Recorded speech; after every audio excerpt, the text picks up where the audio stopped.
Abandoned by my family for refusing to support my brother's scheme, years later, karma delivered a gift I used against him. The phone call came at 11:47 p.m. on a sweltering August night, just when I thought my life had finally found peace. I almost didn't answer. The name flashing on the screen was one I hadn't thought about in years. Stephen, my brother. I let it ring once, twice, and then silence filled my room again. But just as I put my phone back down, a text popped up. Stephen, call me back. It's urgent. I stared at the message for a long moment. Urgent? From Stephen? The last time anything was urgent for him, it involved manipulating me to help him with one of his get-rich-quick schemes, which nearly cost me my job and sanity. I shook my head. Not again, I thought, turning off my phone. But before I dive into what that message would eventually lead to, let me start from the beginning. I was born the second child in what most people would call an ordinary middle-class family. Stephen, my older brother by 2 years, was the golden child. From the moment he could walk, my parents seemed convinced he would grow up to do something extraordinary. Meanwhile, I was supporting cast. You should let Stephen have the last piece of cake, Mom would say, her tone sweet but non-negotiable. He's got a big exam tomorrow and he needs energy. Why don't you help Stephen with his chores? Dad would chime in. He's been so stressed lately. It wasn't until I was much older that I understood the pattern. Stephen was their prodigy, their ticket to a better life. And me? I was the helper, the shadow, the dutiful little sister meant to cheer him on and clean up his messes. And boy, were there many messes. It all came to a head the year Stephen dropped out of college. He claimed it was because his professors didn't understand his vision, but I knew better. He was lazy, arrogant, and allergic to hard work. When he showed up at my tiny apartment one night, grinning ear to ear, I knew trouble had arrived. You're going to love this, he said, dropping onto my couch uninvited. I've got a plan. This time it's foolproof. I folded my arms. You've said that at least a dozen times before, Stephen. He waved me off. No, this one's different. Look, there's this new cryptocurrency. Don't roll your eyes, Lila, just listen. It's going to explode in value. All I need is a little investment to get started. You can even cash out once we hit the jackpot. I stared at him, incredulous. Stephen, I don't have any money to invest. I can barely pay my rent as it is. Don't be dramatic, he said with a smirk. You work in finance, for God's sake. I know you've got savings. Look, if we pull this off, we'll be set for life. Mom and Dad are already on board. That last part made my blood run cold. Wait, they're in on this? He shrugged, leaning back casually. Of course, they believe in me.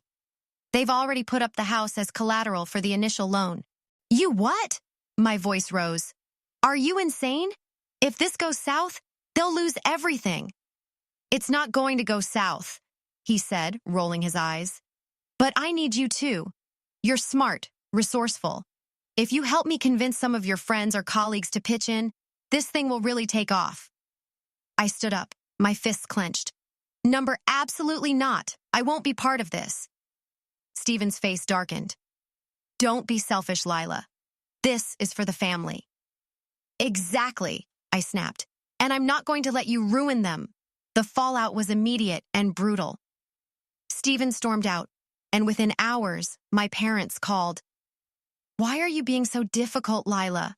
Mom asked, her voice laced with disappointment. Stephen is trying to do something big for all of us. This isn't big, Mom. It's reckless, and you're enabling him. Dad chimed in. You've always been jealous of your brother, haven't you? Just because you couldn't handle the pressure doesn't mean you should drag him down. I was stunned into silence. For years, I'd swallowed their favoritism, their blind devotion to Stephen. But this was the breaking point. If you want to support his schemes, go ahead, I said, my voice shaking. But I won't be part of it. And don't call me when it all falls apart. They didn't. For years. The years that followed were difficult, but liberating. I worked hard, built a career in financial consulting, and carved out a life for myself. I never heard from my family.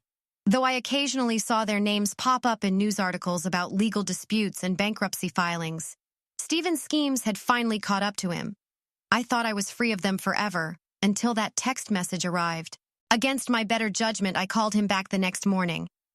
"Lila," he said, his voice thin and desperate. "Thank God. I didn't think you'd answer."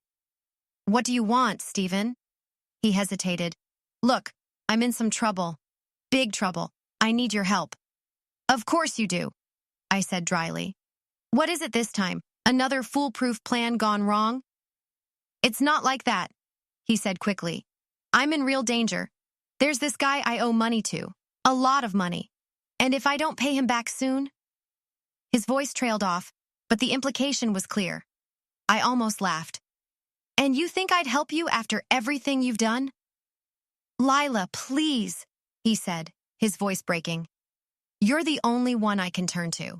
Mom and Dad, they're gone." I froze. "What do you mean, gone?" "They died last year. Car accident." I sat down, the news hitting me like a punch to the gut. Despite everything, they were still my parents. "I didn't know," I whispered. "Yeah, well, you didn't exactly keep in touch," he said bitterly. "But that's not the point. I need your help, Lila. Please." It took me a week to decide. Against my better judgment, I agreed to meet him. He looked terrible, gaunt, haggard, like a shadow of the arrogant brother I once knew. But what really caught my attention was the folder he handed me. "What's this?" I asked. "Proof," he said, "of everything. The scams, the fraud, the people who helped me. I'm giving it to you because, well, if something happens to me, someone needs to know the truth." I flipped through the pages, my stomach churning. Names, dates, bank accounts. It was a damning record of years of deceit. And then I saw a name I hadn't expected. "Wait," I said, holding up a page. "This guy, isn't he one of the executives at my firm?" Stephen looked away. "Yeah, he's been laundering money for me, but he's dirty in other ways too. Big ways." A plan began to form in my mind. "You're giving me this to protect yourself?" He nodded. "I figured you could use it, to take him down or whatever. Just make sure it doesn't go to waste."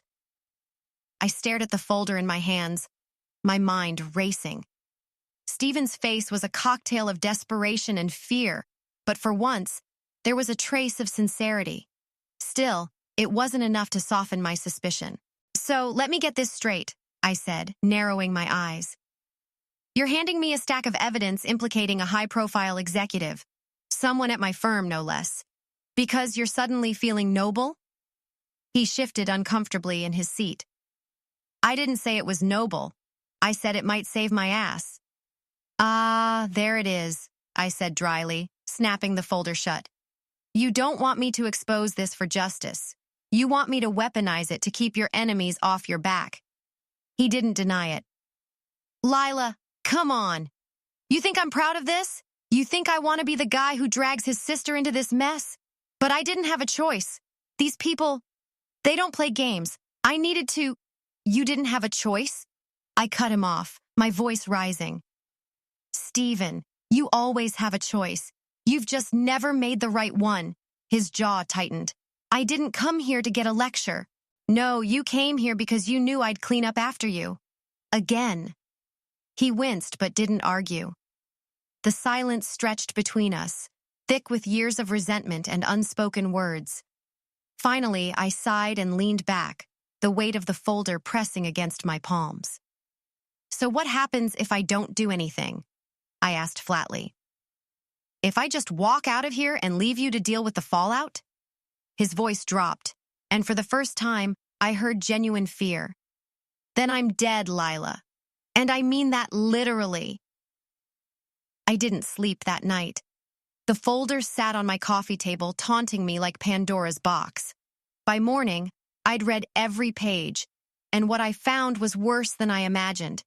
Stephen wasn't just a small-time con artist anymore. He'd graduated to running full-blown schemes with high-profile players, politicians, corporate execs, and shadowy figures who made their money in ways you don't want to think too hard about. And one of them, James Larkson, was a senior partner at my firm. The same man who'd mentored me early in my career. The realization hit me like a punch to the gut. If this came out, it wouldn't just destroy Stephen. It could blow up my entire professional life. I met with Stephen again the next day, this time in a rundown diner on the edge of town. He was nursing a black coffee, his fingers drumming anxiously on the table. "You look like hell," I said as I slid into the booth. "Thanks for the vote of confidence," he muttered. "Did you read it?" "Every word." He sat up straighter, his eyes searching mine. And I don't trust you," I said bluntly.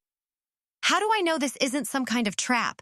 That you're not using me to take down one of your rivals or cover your tracks?" His expression hardened. "I might be a screw-up, but I'm not stupid. If I wanted to play you, I wouldn't have come to you, the one person who hates my guts." "Hate is a strong word," I said, folding my arms. "But you're close." He leaned forward, his voice low and urgent. "Lila, I swear on whatever shred of decency I've got left, this isn't a con. I'm giving you the truth because it's my only shot at surviving this." I studied him for a long moment. "Okay," I said finally. "Let's say I believe you. What's your end game here? You expect me to walk into my firm and blow the whistle on one of the most powerful men in the industry?" "I expect you to do what you think is right," he said quietly. "You always have, even when it meant walking away from us." That stung more than I cared to admit. I looked away, my gaze falling on the cracked vinyl of the booth. "This could ruin me, Stephen. If I go after Larkson and it backfires, my career is over." "But if you don't," he countered, "he keeps getting away with it. They all do." The next few weeks were a blur of sleepless nights and clandestine meetings. I couldn't go to the authorities directly, not without risking blowback, but I also couldn't sit on what I'd found. I needed a plan, and for the first time in years, I found myself turning to Stephen for advice. "You need leverage," he said one night as we pored over the documents in my tiny apartment. "Something that forces their hand." "Like what?" I asked, rubbing my temples. "It's not like I can blackmail a man like Larkson. He'd squash me like a bug." Stephen smirked. "Who said anything about blackmail? You just need to make him think you've got more than you do. Create the illusion that his entire world is about to crumble." I raised an eyebrow. "That's surprisingly insightful for you." "Don't get used to it," he said with a shrug. "Now, do you still have that friend at the Times?" The plan came together slowly, each piece falling into place like a high-stakes chess game. I leaked just enough information to a trusted journalist to spark interest, but kept the most damning evidence under wraps. Meanwhile, Stephen used his network of dubious contacts to spread rumors that Larkson's empire was on the verge of collapse. It wasn't long before the pressure started to show. Larkson began making panicked calls to his associates, trying to figure out where the leaks were coming from. And then, one day, I got the call I'd been waiting for. "Lila," he said, his voice tight. "We need to talk, privately." We met in his sleek corner office, the skyline of the city stretching out behind him. He tried to play it cool, but I could see the cracks in his facade. "I hear you've been asking questions," he said, his tone carefully neutral. "Just doing my job," I replied with a polite smile. His eyes narrowed. "Let's cut the pretense. What do you want?" I leaned forward, meeting his gaze head-on. "I want you out. Step down quietly, and I won't release the rest of what I have." His face turned a shade paler. "You don't have anything." "Don't I?" I slid a single page across the desk, the most damning piece of evidence I'd saved for this moment. His hands trembled as he picked it up. "You're bluffing," he said weakly. "Try me." By the end of the week, Larkson had resigned for personal reasons, and the scandal that followed rocked the industry. Stephen disappeared again, leaving me a single voicemail. "You did good, sis. Maybe we're not so different after all." For the first time in years, I felt free. Not because I'd won, but because I'd finally stopped cleaning up Stephen's messes. This time, I'd use the chaos to create something better.